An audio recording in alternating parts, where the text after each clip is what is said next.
नमस्ते एवरीवन। आज हम लोग इस लाइव सेशन में कनेक्ट कर रहे हैं नेक एंड शोल्डर पेन से जुड़े हुए सवाल जवाब लोगों के हम ले रहे हैं इस सेशन में। और आप लोगों ने पिछले कुछ दिनों में बहुत से सवाल पूछे हैं जो कि नेक पेन और शोल्डर पेन से जुड़े हुए हैं। सो आई विल ट्राई कि आज मैं उन सभी का जवाब दे सकूं और उन सभी का मेडिकल योगा से हम क्या सोल्यूशन आपको दे सकते हैं उसके बारे में आपको बता सकूं। सो हम लोग डायरेक्टली इस चीज़ की शुरुआत करें उससे पहले मैं कुछ चीज़ें हैं जो आपको बताना चाहूँगा। क्वेश्चंस मेडिकल योगा की जो बैक एंड टीम है वो इनको मॉनिटर करेगी और वो सवालों को पोस्ट करती जाएगी। आप अपने सवाल कमेंट्स में डालते जाइए। So we are now live and आप लोगों के सवाल हमारे पास कुछ आए हुए हैं ऑलरेडी और कुछ सवाल अभी आप लोग लाइव हमसे यहाँ पूछ सकते हैं। सो गर्दन और कमर से जुड़ी हुई जो प्रॉब्लम है उसके लिए आपको कुछ बैकग्राउंड में दे दूँ। नेक का प्रॉब्लम नॉर्मली उन लोगों को ज़्यादा होता है जिनका सिटिंग जॉब ज़्यादा है या फिर जो गलत पोस्चर में बैठते हैं। कुछ लोग सवाल पूछते हैं क्या गर्दन का दर्द, क्या शोल्डर का पेन ये खाने पीने से भी जुड़े हुए हो सकते हैं? नहीं, बहुत हद तक ये जुड़े हुए नहीं होते हैं। ये एक पोस्चरल प्रॉब्लम ज़्यादा है बजाय कि आपके डाइट से जुड़ा हुआ प्रॉब्लम ज़्यादा हो। सो ऐसे में अगर आप अपनी पोस्चर का ध्यान रखते हैं तो नेक और शोल्डर का प्रॉब्लम लगभग आने का चांस ख़त्म हो जाता है। क्या स्ट्रेस से प्रॉब्लम बढ़ता है? हाँ, स्ट्रेस से कोई भी बॉडी के मसल्स जो टाइट हो सकते हैं। सो नेक में अगर ऑलरेडी आपको स्टिफनेस है और फिर आप कोई स्ट्रेसफुल कन्वर्सेशन में किसी के साथ एंगेज होते हैं या कोई भी इस तरह की एक्टिविटी होती है जो आपके लिए स्ट्रेसफुल है तो उससे नेक की एग्जिस्टिंग स्टिफनेस बढ़ सकती है। सो स्ट्रेस से नेक का पेन या शोल्डर का पेन बढ़ ज़रूर सकता है लेकिन पैदा नहीं हो सकता है। सो 3 चीज़ें हैं, आहार, विहार एंड विचार। ये 3 पॉइंट्स में मैं हर बार बात करता हूँ। कोई भी प्रॉब्लम इन 3 में से एक या तीनों दरवाज़ों से बॉडी में एंटर कर सकती है। सो अगर हम नेक पेन और शोल्डर पेन की बात करें तो उसमें आहार, विहार और विचार में आहार का रोल लिमिटेड है, 10% मानिए। विहार यानी आपकी एक्टिविटीज़ क्या है सुबह से शाम तक, उनका रोल डेफिनेटली बहुत इंपॉर्टेंट है। बट आई वुड से कि 70% तक उसका रोल है। और विचार यानी कि आपके स्ट्रेस लेवल्स कैसे हैं, उसका रोल लगभग 20% है। हाँ, अब ये कुछ वेरी कर सकता है। जिन लोग का स्ट्रेस बहुत ज़्यादा रहता है उनके केस में वो चीज़ 20% नहीं होगी, 40% कंट्रीब्यूट करेगी। लेकिन आप एक बात समझिए कि स्ट्रेस होने से गर्दन में दर्द क्यों आएगा, स्ट्रेस होने से कान में दर्द क्यों नहीं आएगा, स्ट्रेस होने से घुटने में दर्द क्यों नहीं आएगा? क्योंकि गर्दन में ऑलरेडी कोई दिक्कत है, पहले से गर्दन में ऑलरेडी वीकनेस है और अब स्ट्रेस हो गया तो गर्दन की वो वीकनेस ट्रिगर हो जाती है और उसके बाद नेक का पेन जो है वो बढ़ जाता है। सो ऐसे में स्ट्रेस जो है वो एक कंट्रीब्यूटिंग फैक्टर है, वो एक ट्रिगर है पेन के लिए। वो प्रॉब्लम को पैदा नहीं करता लेकिन अगर एग्जिस्ट करती है तो बढ़ा ज़रूर सकता है।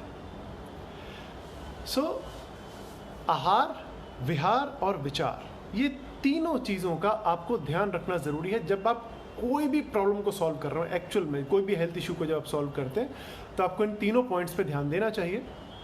और डेफिनेटली आज हम सर्वाइकल यानी कि नेक और शोल्डर जॉइंट की बात कर रहे हैं। सो उससे जुड़े हुए सवाल आप यहाँ नीचे कमेंट्स बॉक्स में डाल सकते हैं। हमारी बैकएंड टीम इन सवालों को मेरे सामने प्रेजेंट करती रहेगी और मैं उन सभी सवालों के कोशिश करके जवाब देते जाऊँगा। मैं आप लोग के पहले सवाल का यहाँ पे इंतज़ार कर रहा हूँ। आप लोग अपना पहला सवाल डालिए and I give you the first answer to your query. जब तक पहला सवाल पोस्ट करती है मेरी बैकएंड टीम, मैं आपसे एक चीज़ और शेयर करता हूँ। जो लोग आजकल मोबाइल यूज़ करते हैं और कोहनी टिका के बैठे रहते हैं, मतलब बेड पे लेटे और आपने कोहनी के बल अपनी अपना अपना कोहनी के बल बॉडी को रखा और मोबाइल पे आपने काम करना शुरू कर दिया। तो ऐसे में आपका जो शोल्डर्स का ग्लेनोह्यूमरल जॉइंट का जो स्पेस है वो स्पेस रिड्यूस हो जाता है और फिर शोल्डर के एजेस पे पेन आना शुरू होता है। तो और ये आजकल बहुत कॉमन है, खास करके जब आपके पास घर पे समय ज़्यादा हो तब तो बेड पे लेट के मोबाइल यूज़ करना बहुत ही नॉर्मल हो जाता है। सो आप ध्यान रखिए कि अगर आप ऐसा कुछ करते हैं और आपको शोल्डर में पेन आ रहा है तो बॉडी एक इंडिकेशन दे रही है आपको, तो पोजीशन को चेंज करते रहिए। ये तो एक बेसिक चीज़ है जो आप कर सकते हैं, चेंज योर पोजीशन। हम लोग यही पोजीशन चेंज करने वाला सोल्यूशन लगभग हर इंडस्ट्री वाले लोगों को देते हैं। कितनी सिंपल सी चीज़ है, आप किसी भी डॉक्टर के पास जाएंगे वो आपको एक बात ज़रूर बोलता है कि आप पोजीशन को ना हर थोड़ी थोड़ी देर में चेंज करते रहा करो। हम उसको 30-30 प्रिंसिपल का नाम देते हैं। 30 minutes of sitting and 30 seconds of movement. So 30 minutes of sitting, 30 seconds of movement. अगर आप कंप्यूटर्स पे काम करते हैं, आपका डेस्क वर्क ज़्यादा है, सो आप आधा घंटा हो गया अगर आपको बैठे हुए, चाहे आपको गर्दन की दिक्कत है या नहीं है, चाहे आपको कमर में दर्द है या नहीं है, 30 सेकेंड्स के बाद उठिए, एक छोटा सा चक्कर लगाइए और वापस आके अपनी डेस्क पे बैठ जाइए। आपको अगर पानी लेके आना है तो पहले जाके पानी पी के आइए। आप कोई काम नहीं है तो जस्ट अपने वर्क स्टेशन का ही एक चक्कर लगाइए और वापस आके बैठ जाइए, लेकिन मूवमेंट करिए। सो 30+30। और अगर आपका स्टैंडिंग जॉब है, आपका मूवमेंट से जुड़ा हुआ जॉब है, आप किसी जगह पे सुपरवाइजर हैं, आपको वॉक करना पड़ता है, तो भी 30-30 प्रिंसिपल लागू होता है। आपको 30 मिनट्स की मूवमेंट करने के बाद में 30 मिनट्स की वॉक करने के बाद में एक 30 सेकेंड्स का ब्रेक लेना चाहिए। वो ब्रेक सिंपल सिटिंग की कोई जगह मिल जाए आप बैठ जाइए वहाँ पे, जगह नहीं मिले आप दीवार के साथ खड़े होना चाहें दीवार के साथ हो जाइए। और कुछ नहीं हो तो बहुत सिंपल काम क्या कर सकते हैं कि मान लीजिए कि आप खड़े हैं, आपकी 2 टांगें हैं, तो पाँव को किसी एक सरफेस पे एलिवेट करके रख लीजिए, किसी भी एक चीज़ पे उठा के रख लीजिए, सीढ़ी पे रख लीजिए, फिर दूसरे पाँव को थोड़ी देर के लिए रख लीजिए। तो ऐसा करने से स्पाइन का वेट जो है वो राइट और लेफ्ट शिफ्ट होने की वजह से जो डिस्क हैं वो कॉन्टीन्यूसली एक ही जगह पे प्रेशराइज नहीं रहती, तो आपकी गर्दन और कमर दोनों के लिए अच्छा है। सो 30-30 के प्रिंसिपल को फॉलो करिए। सो आप लोग अपने सवाल नीचे कमेंट्स में डाल सकते हैं। सो पहला सवाल जो मुझे यहाँ दिखाई दे रहा है, दैट इज क्या गर्दन में भी स्लिप डिस्क हो सकती है? हाँ, गर्दन में भी डिस्क होती हैं। हमारी स्पाइन में 33 वर्टिब्राज हैं, जो उनमें सभी के बीच में, नीचे की हम सैक्रम की 5 वर्टिब्राज और कॉसिक्स की छोड़ दें, सो सभी के बीच में डिस्क है। हाँ, डिस्क की थिकनेस अलग अलग होती है। मतलब ये कि जो कमर की डिस्क है, लोअर बैक की डिस्क, उसकी थिकनेस अगर 12 mm से 15 mm के बीच में है, तो गर्दन की डिस्क की थिकनेस लगभग 3 से 4 mm के आसपास रहती है। सो डिस्क होती हैं गर्दन में, और डेफिनेटली अगर इंजरी हो या कोई आपकी गलत एक्टिविटी हो या किसी भी वजह से स्लिप डिस्क गर्दन में भी हो सकता है। और अगर स्लिप डिस्क हुई है गर्दन में तो उसके बहुत सारे सिम्टम्स होते हैं। मैं अगर सिम्टम्स एक ऐसी चीज़ है जो कि अगर आप पढ़ना शुरू करें या मैं आपको बताना शुरू करूं तो आपको लगेगा अरे ये भी मुझे है, ये भी मुझे, ये भी मुझे। सो सिम्टम्स के बारे में मैं आपको अगर यहाँ जानकारी दूँ तो बहुत अच्छी बात नहीं है, बट कुछ बेसिक सी चीज़ें जो आपको बता दूंगा ज़रूर इस बारे में, कि अगर आपको ऐसा लग रहा है कि हाथ कमज़ोर लग रहा है, चाय का कप उठाने में भी ऐसा लगता है कि पकड़ मुश्किल हो गई है, साइन करने में ऐसा लगता है कि पेन के ऊपर ग्रिप कम आ रही है, या कोई थैला उठा रहे हैं और लगता है कि नहीं ग्रिप बहुत अच्छी नहीं बन रही है, सो इसका मतलब यह है कि नर्व एडवर्सली अफेक्ट हो रही है और आपको डॉक्टर से इमीडिएट बात करनी चाहिए, क्योंकि हाथ में कमज़ोरी जनरली सिर्फ तब आती है जब नर्व पे प्रेशर आना शुरू हो गया हो और डिस्क में वहाँ पे नर्व को पिंच किया हो या नर्व किसी मसल के नीचे, किसी स्ट्रक्चर के नीचे दब रही हो या प्रेशर आ रहा हो। सो नेक्स्ट मैं अगला सवाल के हाँ, तो सर्वाइकल अगर आप बहुत देर तक कंप्यूटर्स पे काम कर रहे हैं तो क्या सब आपको सर्वाइकल हो ही गया है, इसका मतलब ये है? नहीं, ऐसा नहीं है। अच्छा, एक और बात समझिए कि सर्वाइकल जो है वो गर्दन का मेडिकल नाम है। मतलब गर्दन को सर्वाइकल बोलते हैं भाषा में, मेडिकल भाषा में। तो सर्वाइकल हो गया मतलब गर्दन हो गई, नहीं होता ऐसा। स्पॉन्डिलाइटिस हो जाता है, स्पॉन्डिलोसिस हो सकता है, स्पॉन्डिलोलाइसिस हो सकता है, स्पॉन्डिलोलिस्थेसिस हो सकता है। सो सर्वाइकल के बाद में क्या वर्ड लिखा है वो एक्चुअल में डिफाइन करता है कि गर्दन में क्या हुआ है। सो जब आप ये बोलते हैं कि क्या सर्वाइकल हो गया है, नहीं, सर्वाइकल तो गर्दन को ही बोलते हैं। स्पॉन्डिलाइटिस हो गया है क्या? सो अगर आप कंप्यूटर्स बहुत समय से यूज़ कर रहे हैं और आपको लगता है कि नेक में स्टिफनेस बनी रहती है, तो ऐसा ज़रूरी नहीं है कि स्पॉन्डिलाइटिस हो ही गया हो। इनिशियली सिर्फ मस्कुलर स्टिफनेस होती है, और मस्कुलर स्टिफनेस अगर आप एड्रेस नहीं करें, अगर आप स्ट्रेचिंग्स नहीं करें, अगर आप एक्सरसाइजेस नहीं करें, तो एक लंबे समय के बाद में स्पॉन्डिलाइटिस में कन्वर्ट हो जाती है। सो क्या सभी को स्पॉन्डिलाइटिस होता है? नहीं, बहुत से लोगों को सिर्फ नेक में स्टिफनेस होती है, और उस स्टिफनेस के ट्रीटमेंट के लिए उनको सिंपल एक्सरसाइजेस करनी चाहिए, एंड उनसे ही जो गर्दन का प्रॉब्लम है वो काफ़ी हद तक सॉल्व हो जाता है। नेक्स्ट, क्या अगर सर में दर्द, वॉमिटिंग की फीलिंग हो रही है तो ये सर्वाइकल से कनेक्टेड हो सकता है? हाँ।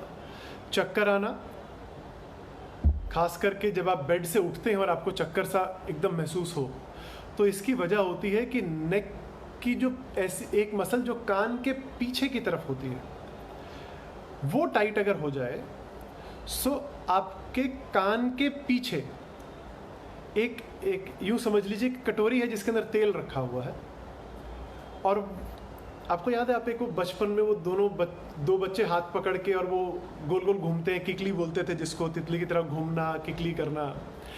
वो मूवमेंट करने के बाद आपको कुछ देर तक चक्कर आता रहता है, या आप एक ही जगह खड़े होकर स्पिन करें तो चक्कर आना शुरू हो जाता है। सो उसकी वजह ये होती है कि कान के पीछे वो जो कटोरी है जिसके अंदर एक ऑयल जैसा एक फ्लूइड है वो घूमने लगता है, क्योंकि आप घूम रहे थे। सो क्योंकि वो घूमने लगता है तो जब तक वो सेटल नहीं होता तब तक आपको चक्कर आता रहता है, राइट। सो उस कान के पीछे वो जो एक छोटी सी कटोरी समझ लीजिए, या उसको एक स्पेस समझ लीजिए जिसमें ऑयल रखा है, उसको कंट्रोल करती है मसल्स नेक की, जो कि कान के पीछे की तरफ से आती हैं। अगर वो कटोरी का बैलेंस एक तरफ से तिरछा हो जाए तो जब आप बेड से उठते हैं, बैठते हैं, तो चक्कर आने का चांस होता है। और ऐसे में अगर आपको चक्कर आ ही रहे हैं तो आपको नेक की उन मसल्स को हीट देनी चाहिए, सिकाई करनी चाहिए, ताकि मस्कुलर स्टिफनेस जो है वो रिलीज हो जाए, राइट। सो जनरली ऐसा लगता है कि योगा वाले लोग तो सिर्फ एक्सरसाइज की बात करते हैं, लेकिन कुछ कंडीशंस ऐसी होती हैं जिनके अंदर आपको मेडिसिन के बारे में सोचना होता है। तो अगर आपको चक्कर आ रहे हैं तो चक्कर आने से ना बैलेंस खराब हो गया, गिर गए, तो डर लगता है कि कहीं चेहरे पे ना लग जाए। घर में कोई बुजुर्ग हो और उनको ऐसी दिक्कत हो रही हो, वॉशरूम में गए, चक्कर आ गया और गिर गए, सीट से खड़े हो रहे थे और गिर गए, तो चोटें लगने का चांस होता है, और ज़्यादा एज में तो कुछ फ्रैक्चर्स भी हो जाते हैं। सो ऐसे में इट इज़ रिकमेंडेड कि आप दवाई का इनिशियली सहारा ले लें।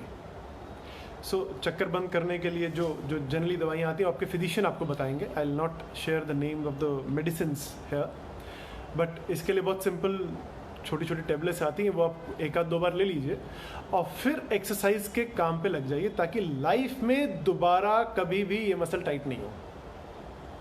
सो नेक की स्टिफनेस रिलीज करने के लिए सिकाई करिए, और एक्सरसाइजेस को 1 या 2 दिन दवाई हो जाने के बाद, चाहे चक्कर आने बंद हो गए उसके बावजूद एक्सरसाइज के लिए ज्वाइन करिए, क्योंकि परमानेंट सोल्यूशन उसी से होना है। क्योंकि नेक की मसल टाइट क्यों हुई थी, उसके पीछे की वजह होगी आपका पोस्चर खराब था, आप एक तरफ लेट के टीवी देखते थे, या आप कंप्यूटर बहुत देर यूज़ करते हैं, या फॉर वॉट एवर रीज़न नेक की मसल टाइट हो गई थी। तो वो दोबारा नहीं हो ऐसा कभी कि वो बैलेंस ख़राब हो, तो आपको एक्सरसाइज उसके लिए स्ट्रेचिंग स्पेशली स्टार्ट कर देनी चाहिए।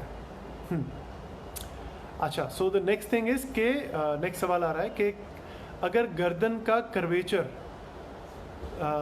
फ्लैट आ रहा है एक्सरे में तो क्या ठीक हो सकता है? हाँ। सो नेक का कर्वेचर किन लोगों का फ्लैट हो जाता है? अच्छा, नेक के कर्वेचर फ्लैट होने का मतलब ये है कि हमारा नेक का आइडियली कर्वेचर होता है और बॉडी में अगर स्टिफनेस आ जाए तो ये स्टिफनेस इसको आई में खड़ा कर देती है।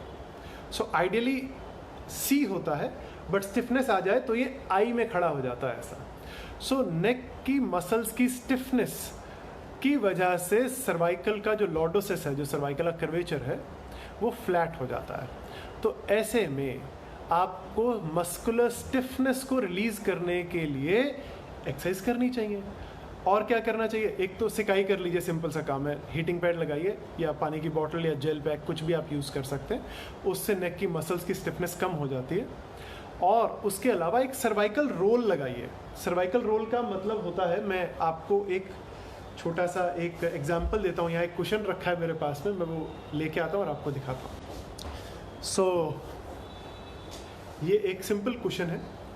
मैं अगर एक कुशन को रात को सोते हुए यूज़ कर रहा हूँ, ये देखिए कितना थिन कुशन है, बहुत ही पतला सा कुशन है। सो इसको गर्दन के नीचे थोड़ा सा फोल्ड कर देना है। So we call it a cervical pillow. So आप इसको कॉर्नर से थोड़ा सा फोल्ड कर देंगे। कॉर्नर से अगर आप इसको फोल्ड करने के बाद फिर अगर आप इसको यूज करेंगे गर्दन के पीछे यहाँ पे, तो आपकी नेक का जो कर्वेचर है उसको सपोर्ट मिलेगा और जो सर्वाइकल लॉर्डोसिस है उसको वापस से रिस्टोर करने में भी कुछ हद तक इससे हेल्प मिलती है। और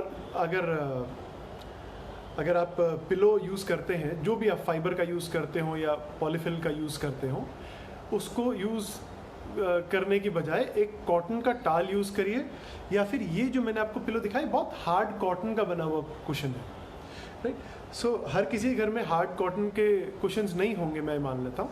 तो आप सिंपल टाल लीजिए, एक बड़ा वाला कॉटन टाल लीजिए और उसको यहाँ पे रोल करके थोड़ा सा लगा लीजिए। रोल लगभग 1 से 2 इंच का ही थिकनेस का होना चाहिए, ध्यान रखिए। बहुत ऊंचा कर्वेचर लगा के सोचें कि नहीं आज ही गर्दन का सर्वाइकल का लॉर्डोसिस ठीक कर दूंगा, ऐसा नहीं होगा, और स्टिफनेस और बॉडी रेजिस्ट करेगी उसको, राइट। और उसके अलावा next question, very very important question is, क्या रात को सोते हुए पिलो लगाना चाहिए? बताइए, क्या रात को सोते हुए पिलो लगाना चाहिए? I would like to hear from some of you. Type करके बताइए जरा कमेंट बॉक्स में, क्या आपको सोते हुए रात को पिलो लगाना चाहिए या नहीं लगाना चाहिए? रात को सोते हुए पिलो लगाना चाहिए कि नहीं लगाना चाहिए? So Bhavna ji is saying no, we should not use a pillow. Himani is saying no, we should not use a pillow. So मैं कुछ experts भी देख रहा हूँ यहाँ पर। लगाना चाहिए is sent by someone. हाँ, good evening Nitika. Yes, Roshni is saying yes. So there are mixed opinions, right? So pillow लगाना चाहिए कि नहीं लगाना चाहिए, बहुत ही इंपॉर्टेंट। और कितना मिथ फैला हुआ है इसके बारे में चारों तरफ। पिलो जब आप सीधे लेटे हैं तो बहुत पतला सा या नहीं लगाना चाहिए, और जब आप करवट लेके लेटे हैं तो पिलो जरूर लगाना चाहिए। अब आप ये देखिए कि आप सोते कैसे हैं। अगर आप करवट लेके सो रहे हैं, लेट्स से कि मैं राइट साइड करवट लेके सोता हूँ, सो अगर मैं करवट लेके सो रहा हूँ तो मेरे कान और जो बेड है उसके बीच का जो गैप है, ये गैप मुझे भरना है, ये ज़रूरी है गैप भरना। अब ये गैप मैं चाहे अपनी बाजू रख के भरूं, ऐसे सो, या मैं एक कोई कुशन लगा के सोऊं, और या मैं बाजू और कुशन दोनों लगा के सोऊं, किसी भी तरह से।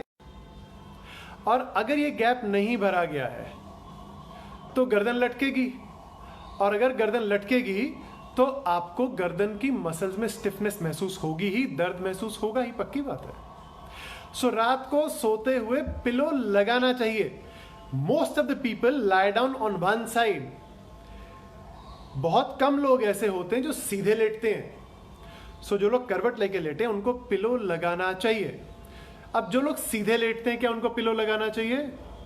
या तो मत लगाइए पिलो, या फिर जैसा अभी मैंने आपको बताया कि एक बहुत पतला सा टाल लीजिए, कॉटन टाल लीजिए और उसको सर्वाइकल के नीचे एक रोल बना के फिर यूज कर लीजिए, then it is okay, acceptable है। अदरवाइज आपको पिलो नहीं लगाना चाहिए। और जो लोग पेट के बल सोते हैं उनको पिलो लगाना चाहिए क्या? नहीं लगाना चाहिए, क्योंकि कोई गैप ही नहीं है भरने के लिए, आपका ऑलरेडी चेहरा जो है वो बेड पे है। सो आपको ये देखना है कि आपके चीक्स का, आपके कान का बेड से गैप कितना है और वो गैप आपने भरना है।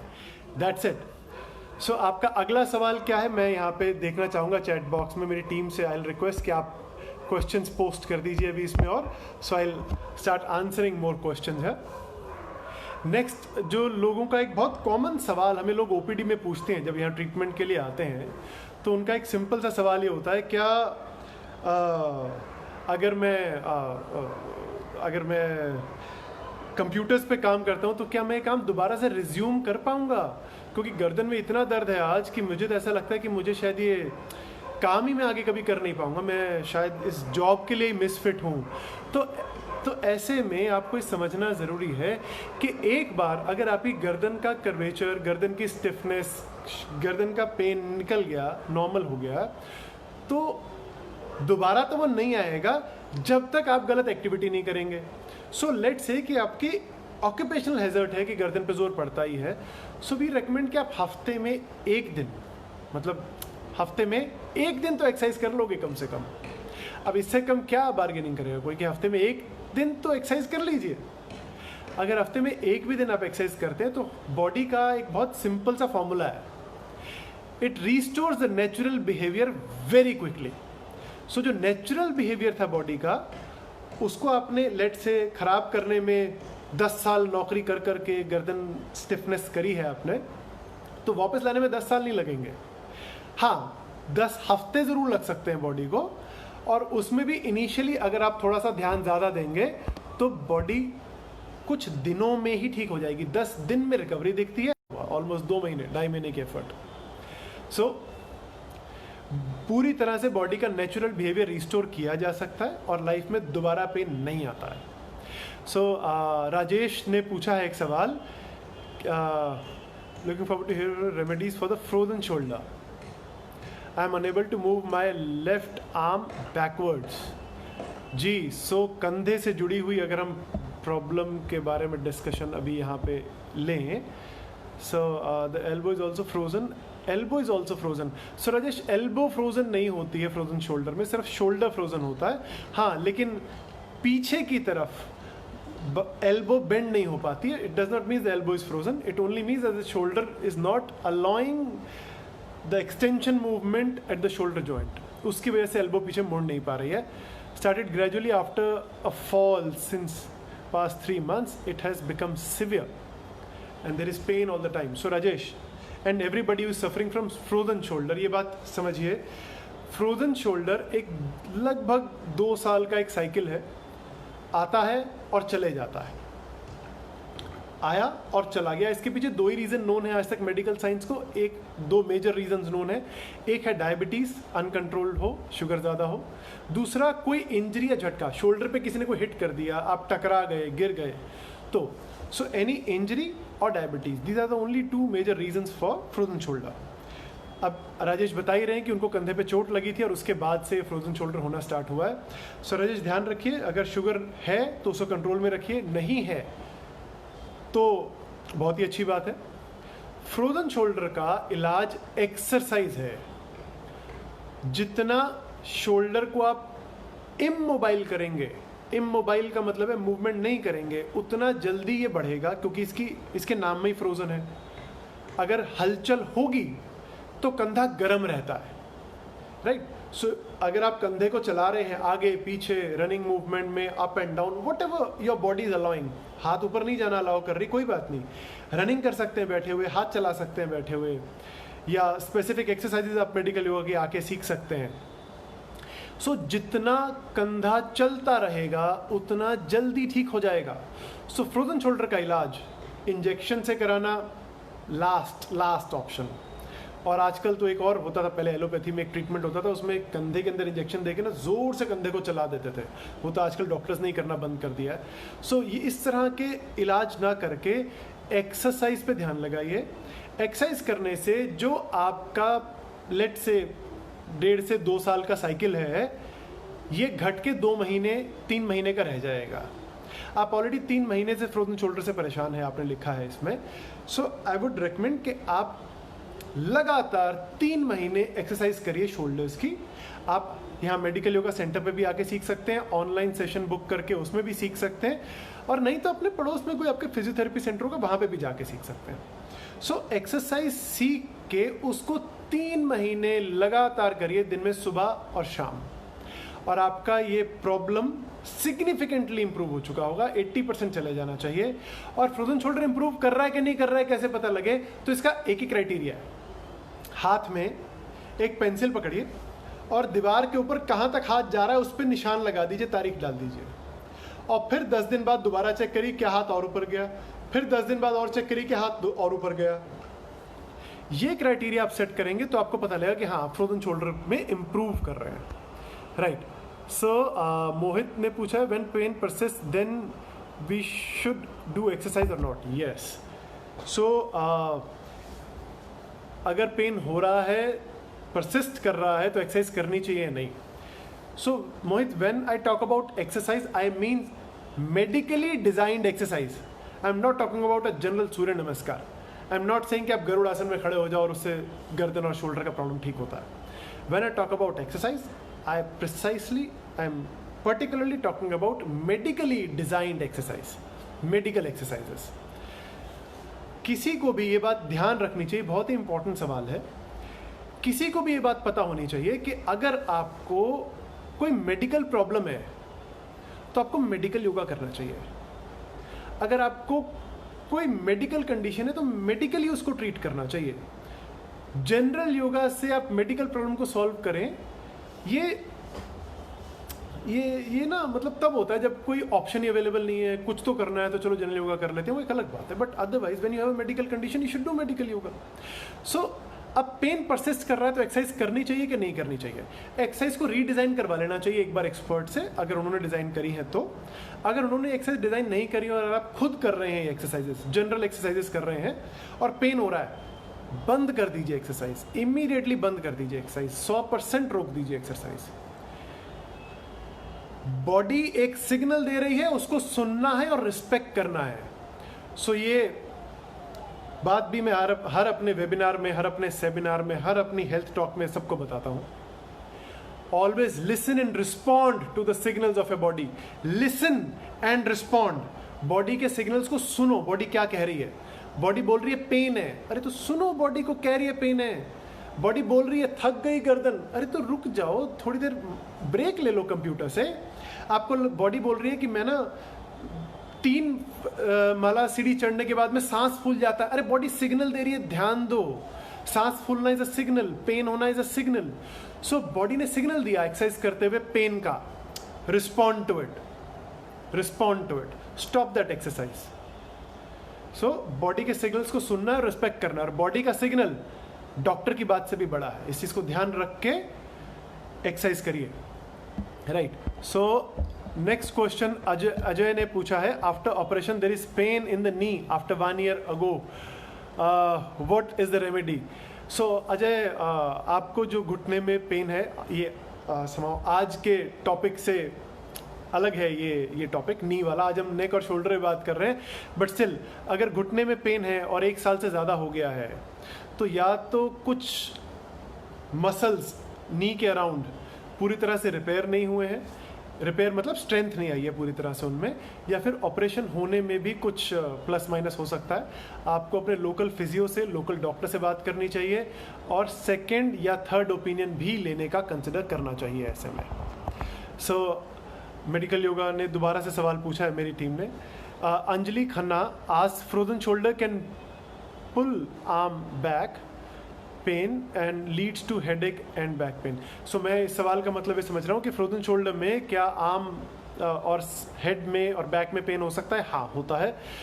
कंधे की जो मसल है वो यहाँ से शुरू होती है, यहाँ पे कान के पीछे से, और ऑल द वे आपके शोल्डर तक जाती है, जहाँ पे आपकी बाजू का स्टार्टिंग है, मतलब जो शर्ट की सिलाई है वहाँ तक जाती है।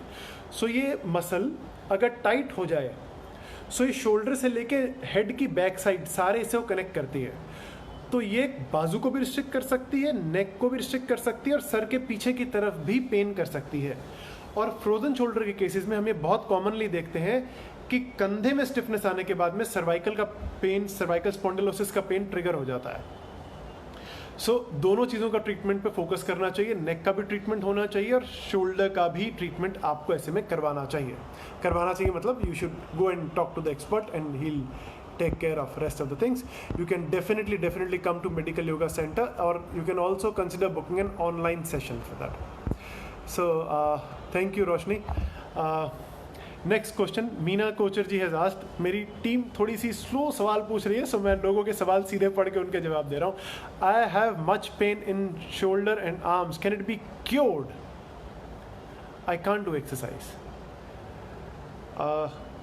ये क्योर्ड वर्ड जो है ना, ये बड़ा वैसा है कि हाँ इसको क्योर किया जा सकता है मीना जी, पेन को सब्जेक्ट पे एक तो हमें उसका रीज़न पता लग जाए कि एग्जैक्ट रीज़न क्या है उसका। लेट्स से कि शोल्डर में मसल स्टिफनेस आई हुई है, 100% क्योर हो जाएगी, लाइफ में दोबारा दिक्कत देगी नहीं कभी भी। और मान लेते हैं कि वहाँ पे कभी किसी वजह से सुप्रास्पिनेटस नाम की एक मसल है और वो उसका कोई पार्शियल फाइबर टियर हो गया है, तो क्या वो क्योर हो जाएगी? नहीं, लेकिन आपको लाइफ में दर्द नहीं देगी। आप एमआरआई आज कराओगे और एमआरआई आज से 10 साल बाद कराओगे, सुप्रास्पिनेटस वैसी ही आएगी जैसी आज आ रही है, उसमें कुछ स्कार टिश्यू बन गया होगा 10 साल बाद भी, स्टिल वो दिखेगा वैसा ही एमआरआई में, लेकिन आपको लाइफ में कभी पेन नहीं देगा। सो आपके हिसाब से तो प्रॉब्लम सॉल्व हो गई ना। तो उसको हम क्योर बोलना चाहें तो हाँ, क्योर किया जा सकता है।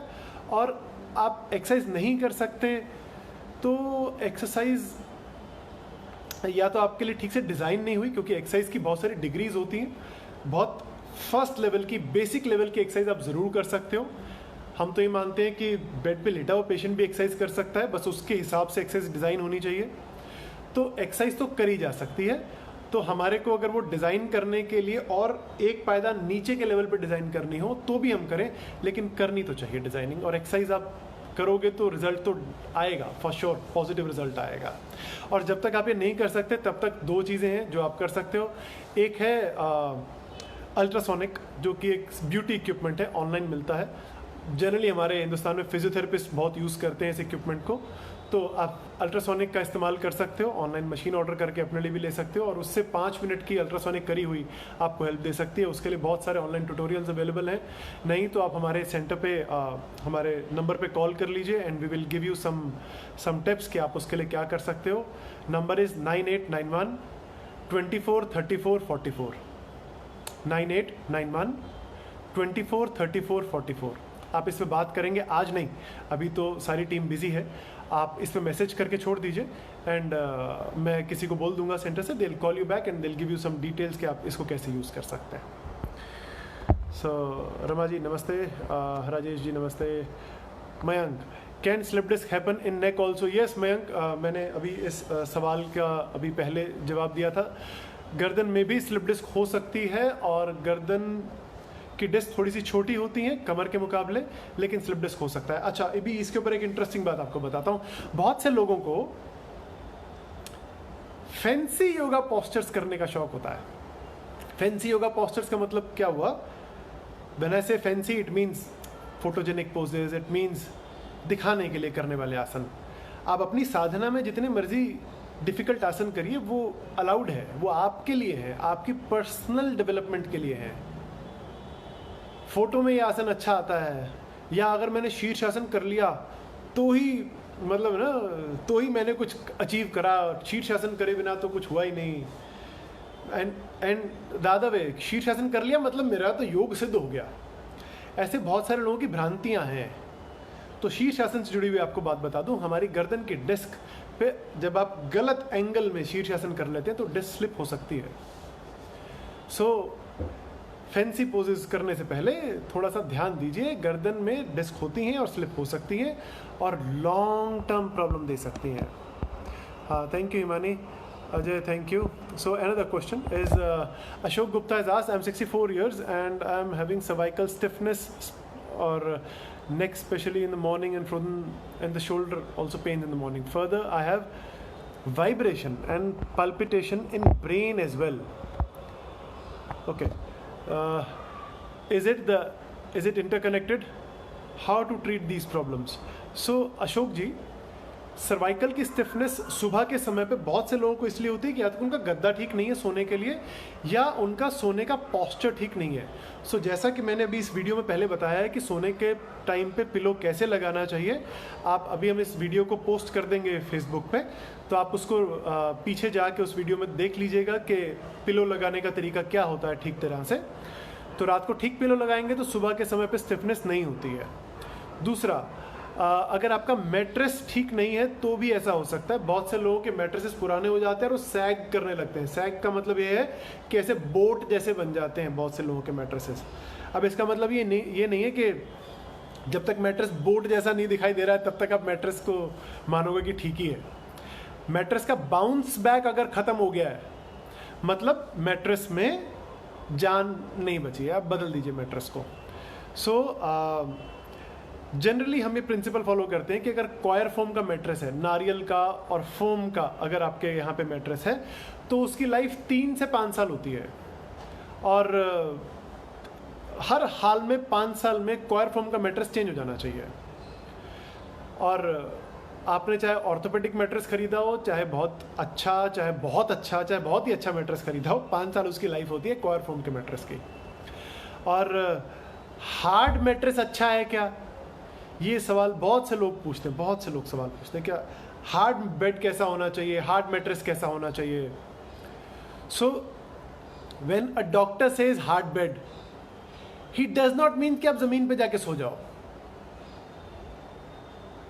पर लोग हार्ड बेड का मतलब ना बिल्कुल हार्ड लेते हैं और मतलब अपने बेड के ऊपर से गद्दा ही हटा देते हैं और प्लाई पे सोना शुरू कर देते हैं. और आगे बड़े हिम्मत से बताते हैं, सर देखो मैं ना पिछले 10 दिन से हार्ड बेड पे सो रहा हूँ, इवन इतना हार्ड कर दिया कि मैंने तो गद्दा ही हटा दिया और अभी भी गर्दन का दर्द, पीठ का दर्द ठीक नहीं हो रहा है. तो उनको समझाना पड़ता है कि जनाब ये हार्ड नहीं है, ये वेरी हार्ड बेड हो गया. व्हेन वी से a good mattress, it means a semi hard mattress. A semi-hard mattress is a good mattress to sleep on. So वो मैट्रेस जनरली कौन सा होता है? 4 layer coir and foam. 1 layer coir, 1 layer foam, 1 layer coir, 1 layer foam. और फिर इस mattress को flip करके कभी 1 महीना सीधा, 1 महीना सुल्टा, वैसा करके आपको यूज़ करते रहना चाहिए. तो ये भी पॉइंट एक है अशोक जी, इसको भी चेक कर लीजिए क्या आपका मैट्रेस जो है वो ठीक है. और इसके अलावा मान लेते हैं कि आपका पिलो लगाना भी ठीक है और आपका मैट्रेस भी ठीक है, स्टिल गर्दन में कई 64 साल की उम्र है तो अब तक तो बहुत सारे चेंजेस आए होंगे गर्दन के अंदर. तो आई वुड रिकमेंड कि आपको कुछ नेक की एक्सरसाइजेज अपने लिए सीख लेनी चाहिए, अपनी कस्टमाइज एक्सरसाइज सीख लेनी चाहिए और वो रेगुलर बेसिस पे करते रहना चाहिए. एंड सिंपल सिकाई तो आप आज से ही कर सकते हो. अगर गर्दन में कोई इंजरी नहीं है, कोई चोट नहीं लगी है रिसेंटली, जो कि मैं एज्यूम कर रहा हूँ नहीं लगी होगी, तो आप सिंपल हीटिंग पैड लगा के नेक की सिकाई भी कर लेंगे तो उससे आपको आराम आना शुरू हो जाएगा. So Pradnesh, thank you Pradnesh. Sunita ji is saying shoulder blade pain and referred pain front side upper chest. Okay, so front side upper chest में पेन अगर आगे की तरफ से रेफर पेन आ रहा है तो शोल्डर ब्लेड से आ रहा है तो कोई चिंता वाली बात नहीं होती है. बट इसका मतलब ये है कि आपका ना कंधा आगे आ गया है, you have forward shoulder posture, तो राउंड शोल्डर्स बोलते हैं जिसको, उस तरह का आपका शोल्डर आगे आ रहा है जिसकी वजह से जो शोल्डर के आगे की मसल है, पेक्टोरलिस मेजर, पेक्टोरलिस माइनर, ये 2 मसल्स ऐसी मसल्स हैं जो शोल्डर को आगे पकड़ के बैठ जाती हैं इस तरह से. सो आगे की तरफ पेन महसूस हो रहा होता है. तो ऐसे में शोल्डर को पीछे करने की एक्सरसाइज बहुत इंपॉर्टेंट है. हैविंग सेड दिस, मैं आपको एक और बात बता दूं कि ये ऑनलाइन हम लोग जो बात कर रहे हैं और आप चेस्ट के आगे की तरफ पेन की बात कर रहे हो, सो बाकी की जो पॉसिबिलिटीज़ बनती है ना उनको रूल आउट कर लेना है पहले, और ये फोकस कर लेना कि हाँ शोल्डर का ही पेन है और हम उसका ट्रीटमेंट कर रहे हैं। पता लगा कि हार्ट का पेन आ रहा था और हम लोग शोल्डर की एक्सरसाइज कर रहे थे। So this can not be ruled out on a online webinar. आप इस चीज़ के लिए श्योर हो जाइए, चाहे कंसल्ट करिए चाहे एक्सपर्ट से बात करके, कि ये पेन मसल्स का ही है। And once it is diagnose कि ये कोई और अंदर ऑर्गन का पेन नहीं है, मस्कुलर पेन है, देन शोल्डर्स को पीछे करने की एक्सरसाइज करिए। शोल्डर्स को पीछे करने के लिए एक्सरसाइज बहुत सिंपल है। जस्ट हाथों को कंधे में, आपको कुछ करके दिखा देता हूँ थोड़ी सी। सो सिंपल, हाथों को पकड़िए पीछे, इंटरलॉक करिए ऐसा, और बाजुएं सीधी करके चेस्ट को पीछे दबा के होल्ड कर लीजिए। सो चेस्ट को जितना पीछे दबा के होल्ड करेंगे उतना फ्रंट की मसल्स खुलती जाती हैं और आगे का पेन कम होने लगेगा। ये करते हुए कुछ लोगों को ना पीछे क्रैम्प आ जाता है। अब वो थोड़ा इंटेंसिटी कम करके कर लीजिएगा, पर इन चेस्ट ओपनिंग की एक्सरसाइज को करने से ये वाला पेन ख़त्म हो जाता है। और इसी तरह की और कई सारी एक्सरसाइज हो सकती हैं। आई विल स्टिल से कि अगर आपके लिए गुंजाइश हो तो आप ये सीख लें अपनी एक्सरसाइज कौन कौन सी हैं। हाँ, सो मेरी टीम ने नीचे भी नंबर पोस्ट किया है। You can reach us at 9891 24 34 44। तो इस नंबर पे आप बात कर सकते हैं, मैसेज ड्रॉप करिएगा। कॉल्स करेंगे तो अभी तो कोई ले नहीं पाएगा और कल ही जवाब दिया जाएगा इनको। सो sometimes shoulder pain is referred to the upper chest. All right, so that question is answered. Suman Nigam ji has asked that she is 62 years old from Kanpur, having severe spondylitis and knee pain. Doctor has told knee replacement, but I don't want. Very good. If you don't want knee replacement, come to Medical Yoga Center. आप अपने X-rays की photo भेजिए। आपको कानपुर से हम दिल्ली बुलाएं, उससे बेहतर पहले आप एक काम करें, आप अपने एक्सरेज की फ़ोटो को लाइट के सामने, किसी खिड़की के सामने रखिए, मोबाइल से फ़ोटो क्लिक करिए और फ़ोटो जो यहाँ पे हमने नंबर दिया है 9891 24 34 44, उस नंबर पे व्हाट्सएप कर दीजिए। Let me go through the x-rays first and I tell you कि आपको कितने दिन लगेंगे नी की रिप्लेसमेंट सर्जरी को बचाने के लिए, और हम लोग आपको उतने दिनों के लिए फिर बोलेंगे या तो आप दिल्ली आ जाइए, नहीं तो जो चीज़ें हम उसमें से आपको ऑनलाइन सिखा सकते होंगे वो आपको ऑनलाइन करवाना शुरू कर देंगे। सो नी रिप्लेसमेंट सर्जरीज बहुत सारे केसेस में बचाई जा सकती है, बहुत सारे मतलब आधे से ज़्यादा केसेस में नी रिप्लेसमेंट सर्जरी बच जाती है। आपको रेगुलर एक्सरसाइज करने के लिए तैयार रहना होता है, और मतलब नी में जो इम्प्लांट लगता है ना उसकी भी लाइफ जो है वो 10 से 12 साल ही होती है। सो ये कोई एज नहीं है जिसमें आप ये रिप्लेसमेंट का सोचें। एंड स्टिल आप एक्सरेज भेजेंगे तो will be able to guide you better. और दूसरा आपने पूछा है कि सिवियर सर्वाइकल स्पॉन्डिलाइटिस है तो उसके लिए क्या कर सकते हैं। तो जो आपको मैंने ऊपर टिप्स दी हैं उनको फॉलो करना शुरू करिए, और आप नी के एक्सरेज भेजेंगे तो आप अपने सर्वाइकल के भी एक्सरेज भेज सकते हैं। Will try to guide you कि हम और उसमें क्या हेल्प कर सकते हैं आपको। एंड जो भी लोग इस वेबिनार को सुन रहे हैं जो इससे कनेक्टेड हैं, मैं उनको या उनके फ्रेंड्स को या उनके थ्रू और जो लोग हेल्प लेना चाहते हो, आप ये जानना चाहते हो कि क्या एक्सरसाइज से चीज़ ठीक हो सकती है, तो इस नंबर पे आप मैसेज कर दीजिए। आपकी कोई रिपोर्ट्स हैं तो व्हाट्सएप कर दीजिए, और अगर हमें लगेगा कि हमारा केस बनता है तो हम आपको बता देंगे कि हम ये कर सकते हैं, और हमें लगेगा कि नहीं हमारा केस नहीं है तो हम आपको बता देंगे कि आपको ये कर लेना चाहिए, हमारे लिए ये केस लेना। अपने इस नंबर पे आप अपनी डिटेल्स, अपने रिपोर्ट्स भेज सकते हैं। हाँ जी, Himani saying right mattress should be changed timely. Correct Himani, mattress must be changed timely. So good evening ji, good evening. What is the important observation we should remember while purchasing a mattress? Yes, so मैंने ये बताया कि कैसे चीज़ें। अच्छा, mattress एक दूसरी तरह का भी हो सकता है, सिर्फ एक कॉयर फोम का ही मैट्रेस अच्छा है ऐसा ज़रूरी नहीं है। प्योर लेटेक्स के भी मैट्रेसेस आते हैं। प्योर लेटेक्स मतलब रबर का purest form is latex. Latex her mattress में डला हुआ होता है, तो हमें चाहिए प्योर लेटेक्स का मैट्रेस। उसकी लाइफ 10 साल होती है, उसकी रेंज भी लगभग नॉर्मल कॉयर फोम मैट्रेस से 3 टाइम्स होती है उसकी कॉस्ट भी। तो डजेंट मैटर, मीन्स दोनों मैट्रेसेस अच्छे हैं। कॉयर फोम का लेना चाहें तो भी ठीक है, और अगर आप प्योर लेटेक्स का मैट्रेस लेना चाहें तो भी ठीक है। सो जगजीत सिंह जी ने क्वेश्चन पूछा, good evening sir, I have a question regarding my child, he has pain in right foot, foot के कर्व में गलती है, ओके, ट्रीटमेंट भी लिया बट फ़ायदा नहीं हुआ, ओके, सो 12 ईयर्स ओल्ड है। सो जगजीत जी, आज का सेमिनार का फोकस जो है नेक और शोल्डर है। आपने सवाल पूछा है बच्चे के बारे में, छोटा सा एक जवाब दे देता हूँ। फुट का कर्व कई जगहों से चेंज हो सकता है कि मीडियल आर्च कोलैप्स हो रही हो सकता है लैटरल आर्च कोलैप्स हो रही हो सकता है कि टांगों में बो लेग्स हो रहा हो या रिकेट्स की तरफ जा रहा हो। कुछ भी अगर ऐसा है तो आपको एक बार उनकी रिपोर्ट्स हमारे साथ शेयर करनी है, and then we'll be able to guide you better on this. So Sunita ji, thank you. Sudhanshu ji, hello, yes.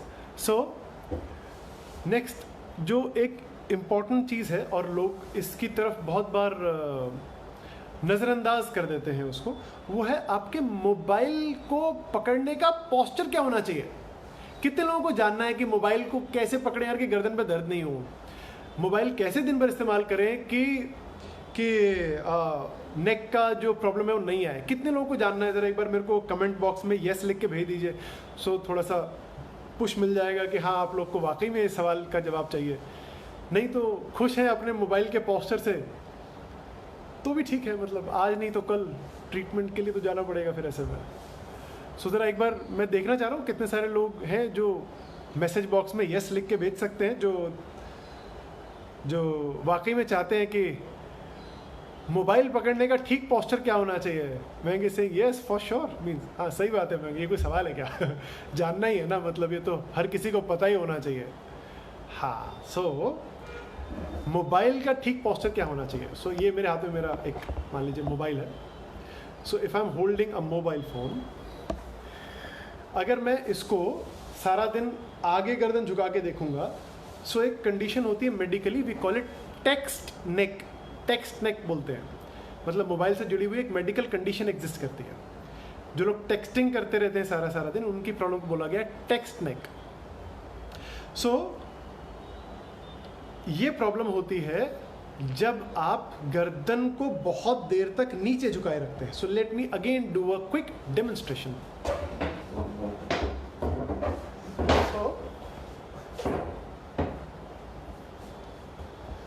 जब आप मोबाइल को पकड़े हुए हैं, let me just be sure कि ये मेरे हाथ में मेरा एक्चुअली पावर बैंक है जो कि मोबाइल के साइज़ का है।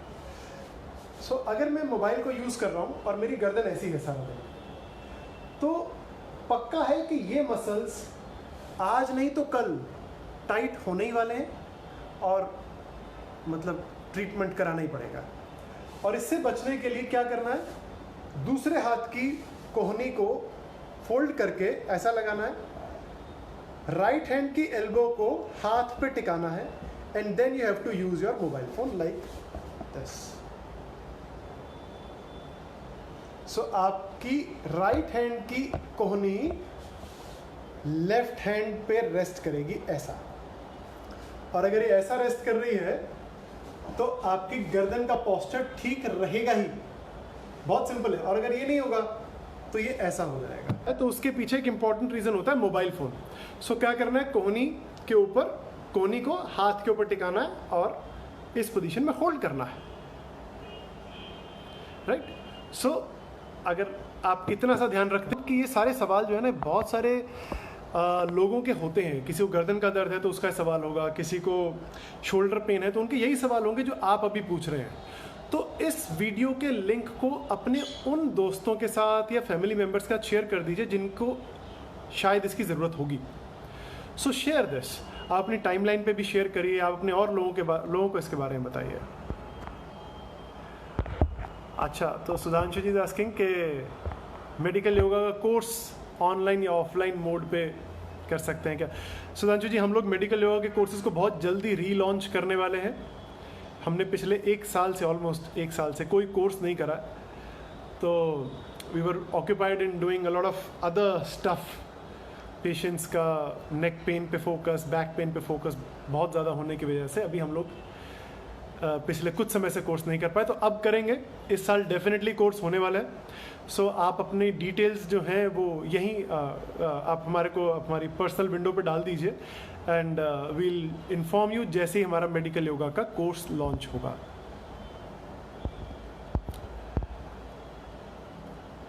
सो नेक्स्ट क्वेश्चन इज,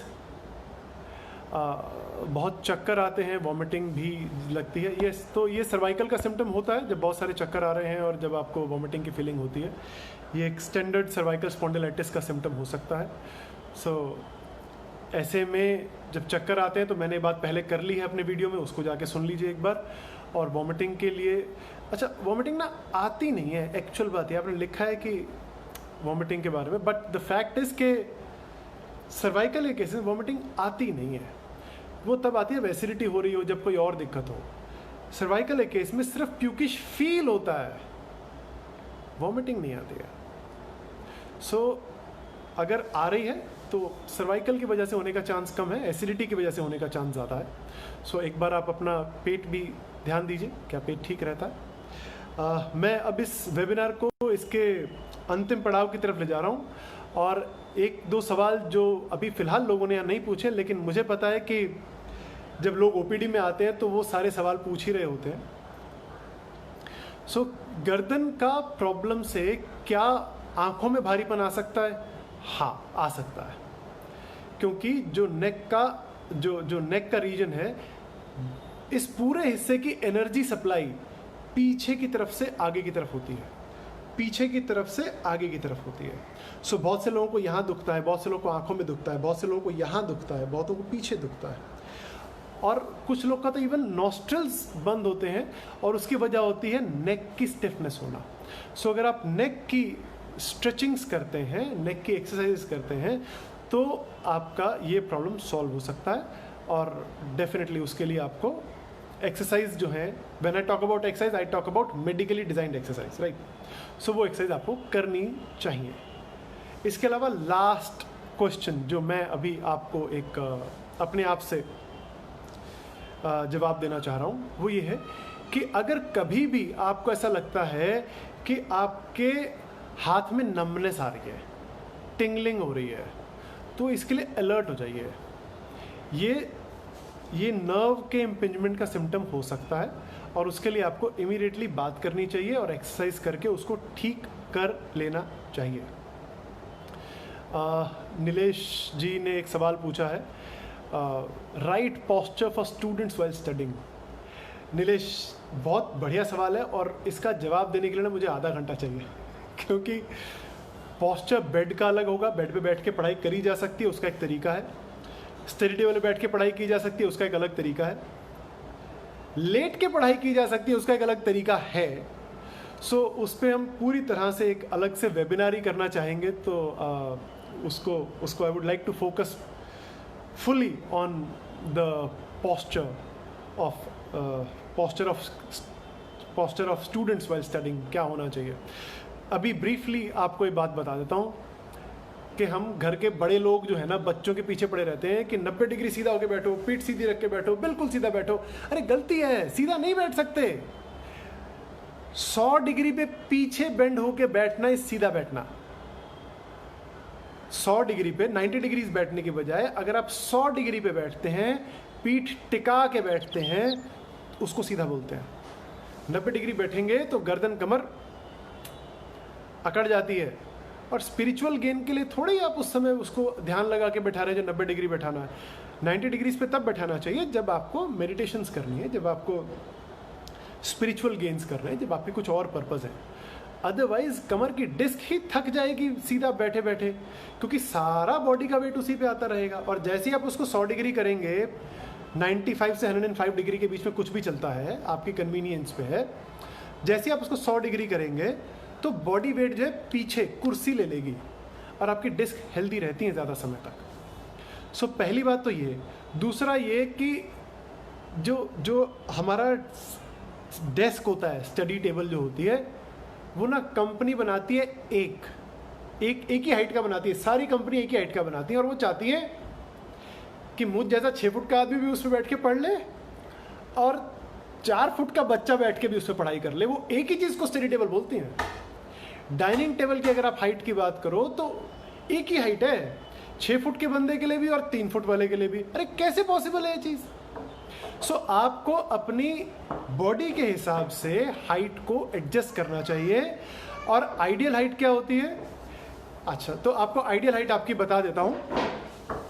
सो जब आप बैठे हुए हैं, मान लीजिए कि मैं बैठा हुआ हूँ, सो 90 डिग्रीज जब मैंने एल्बो को बेंड किया तो जो हाइट मिली ये आपकी टेबल की हाइट होती है। सो अगर आप ऐसी हाइट पे बैठे हुए हैं, तो मैं अब कुर्सी पे बैठा हूँ, मैंने 90 डिग्रीज अपनी एल्बोज को बेंड किया और जो हाइट मिली ये आइडियल हाइट है मेरे बैठने के लिए। सो उस हाइट की अगर आप टेबल चेयर यूज़ करते हैं तो ओके है। So that is all for today. हम लोग दोबारा कनेक्ट करेंगे एक नए इंटरेस्टिंग टॉपिक के साथ। एंड टिल देन आप लोग अपने कमेंट्स नीचे डालते रहिए।